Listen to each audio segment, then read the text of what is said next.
Olemme huoneessa, joka on monien toiveiden ja pettymysten paikka. Täältä johdetaan koulua. Työharjoitteluaikana on oppilaille järjestetty monenlaista puuhaa. Eräillä on ollut onnea.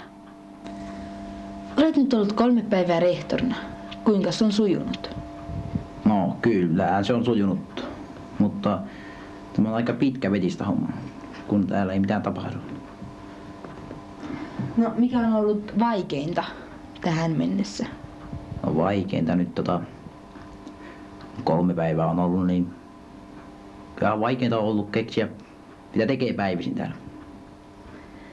No kuinka ovat opettajat suhtautuneet?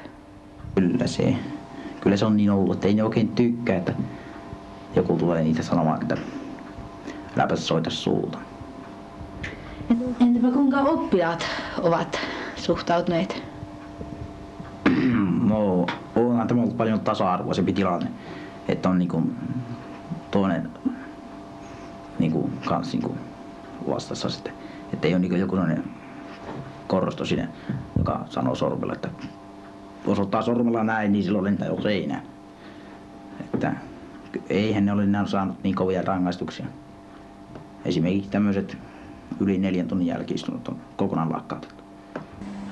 Ovatko oppilaat käyttäytyneet paremmin kuin tavallisesti mielestäsi tänä viransijaisuusaikana? No se on tietenkin suhteellista, mutta oikein väkivaltaisia juttuja ei ole kyllä sattunut yhtään. Ja sitten nähdään, mitä tehdään lukiossa. Voi vitsi! Saa! Meillä on liikunnan tunti ja se Maui alkaa taas näkisen siellä. Oi ei! Aivan!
Toimittaa minulle 3 kappaleena vanhempien allekirjoituksella varustettuna huomisen aamuun kello 6 mennessä! Pitääkö sulla huutaa, että mulla on huulipurakki? Asiaa! No huomenta jälki-istunta ja kiertää merkiksi muistiin. No niin. Sitten mä aloitan nyt tämän liikuntatunnin. Sieltä pulpetit syrjään.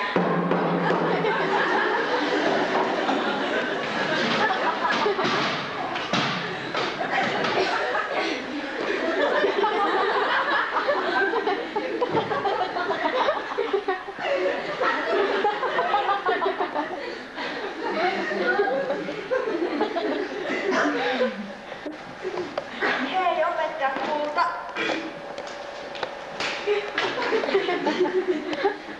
Mulla olisi pikkusen pääkipiä. Pääkipiä! Juu, katsokaa kun mä luin eilen illalla koko ajan englantia vaan. Englantia! Joo. Luin ihan tosi. Ja liiasta lukemista tulee tunnetusti pääkipeäksi. Kyllä se on Asku niin, että sä saat tämän terveydenhoitajan todistus ja lääkärin todistus. Mutta kun mä en ehtinyt käydä sillä niin. No, ei se pääkipu vaikuta tähän liittosuunnitelmaan, joten tee sitten mukana vain.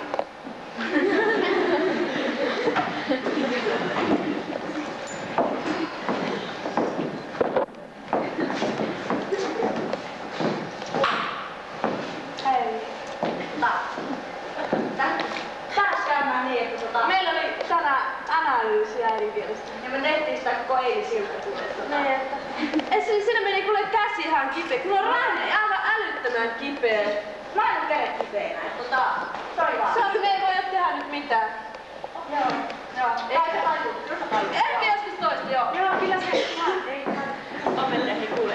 Näet sä, että mulla on tosta kynsipoikinoita. Kato, en mä voi. Mä oon hakenut kaikki kaupat. Mä en oo mistään löytänyt kynsiä opetusainetta. Ja mä oon 1,5 vuotta kasvattu näitä kynsiä. Kyllä sä ymmärrät, en mä voi tehdä mitään. Siis mun kynnet menee poikki. Aattelen nyt vähän, jos mun kynnet kaikki menee poikki täällä liittyvän lanssissa. Mä oon koko loppuvuoden niin surullinen. Mun täytyy sitten lopettaa koulukesken. Kyllä sä varmaan. Olet sitä tehtyä. Lopettaa ihan hirveesti selkäkipeä. Mä olin 2 kuukautta sitten mummolassa perunannostossa ja mulla on vieläkin selkäkipeä. Siinä naapurissa on yksi nainen. Se tein ulkomaalaiselle lapsen aattele. Mutta ihan hyvän näköinen se jätti. Se on mumma. Ja varmaan tykkäisitte sinne. Niin, joo, niin mulla on vieläkin se selkäkamalakin. Sama juttu. Mene paikollisiin, kyllä sinä teet mitä pystyt sitten. Aina sanot noin, aina sä sanot noin.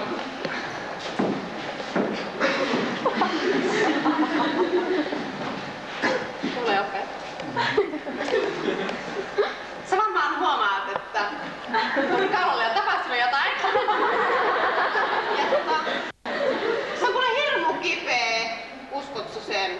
Voitko katsoa näin, kun ihan koskettaa näin pitkään näin. Kuule käy niin kipeä, että sä et usko. Ja mulla on kuule ihan niskat on kipeänä täältä näin. Ai, kuule, mä otin Kaken kanssa eilen meillä. Mä otin siinä mun sängyllä. Ja mulla on niin kova sänky, sä et usko kuule. Mulla on pää hakkas näin koko ajan. Aivan valtavan kipeä toi niska ja mulla on jalat ihan kipeänä, en pysty kävelemään kunnolla ja ihan kuule täältäkin näin ottaa kuule. Ai, oi kuule. Mä tunnen vielä sinne kouluun täällä Peffassa. Mä oon että milloin voi poikata tänään. Joo, poikata. Se siitä sitten sauna.